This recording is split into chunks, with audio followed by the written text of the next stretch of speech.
Hi everyone, welcome back to Trading for Beginners. Today in this video, I'm gonna show you how to switch between spot and futures in Toobit.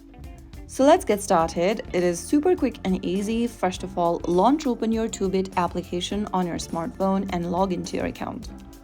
Once you're inside the home page, go to the Markets tab at the bottom of the screen, and inside Market, you'll see multiple tabs such as Favorites, Spot, Future, Dex Plus, Opportunities, etc.